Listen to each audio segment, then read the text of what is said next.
নমস্কার বন্ধুরা, আজকের ভিডিওতে আমরা জানতে পারবো শ্রাবণ মাসে কেন সবুজ চুড়ি পরা হয়। ভিডিওটা ভালো লাগলে অবশ্যই লাইক করবেন, কমেন্ট করবেন, সাবস্ক্রাইব করে চ্যানেলটার পাশে থাকবেন। তো চলুন মূল ভিডিওতে ফেরা যাক।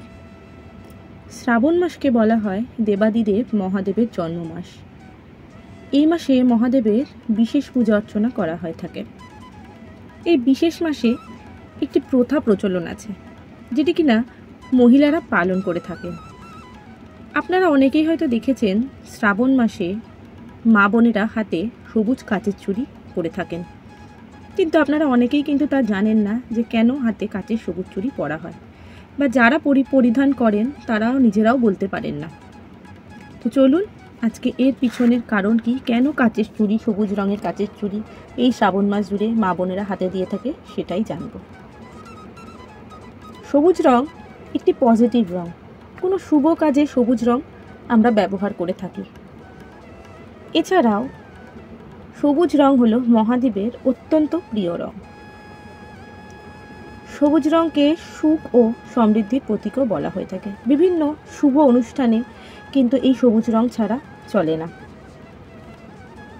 সবুজকে সুখ ও সমৃদ্ধির প্রতীক বলা হয়। আর শ্রাবণ মাস হলো বর্ষাকাল। এই সময় চারিদিক সবুজে সবুজে ভরে থাকে, আর মহাদেবের এই সবুজে সবুজ শস্য শ্যামলা অত্যন্ত প্রিয় বলেই মনে করা হয়। শ্রাবণে সবুজ চুড়ি পরলে যেখানে সৌভাগ্যের উদয় হয় বলে বিশ্বাস করা হয়, সেখানে এটা আবার বিবাহিত হওয়ার লক্ষণও প্রকাশিত করে।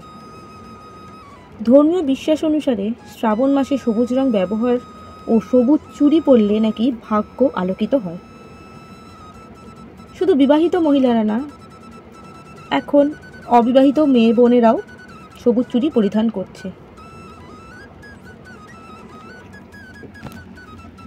আশা করি আপনারা এই ভিডিওটায় পুরো বুঝতে পেরেছেন যে শ্রাবণ মাসে কেন মায়েরা সবুজ চুড়ি আমরা পরে থাকি।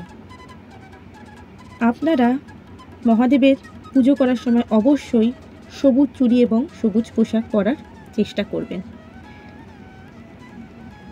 শ্রাবণ মাসে সবুজ চুড়ি পরার মেন উদ্দেশ্য এটাই, মহাদেবকে প্রসন্ন করা আর নিজের সকল মনের ইচ্ছা পূরণ করা। আশা করছি আজকের ভিডিওটা ভালো লেগেছে। ভিডিওটা ভালো লাগলে অবশ্যই একটা লাইক করবেন, কমেন্ট করবেন, চ্যানেলটার পাশে থাকবেন। আজকের মতন এই পর্যন্ত।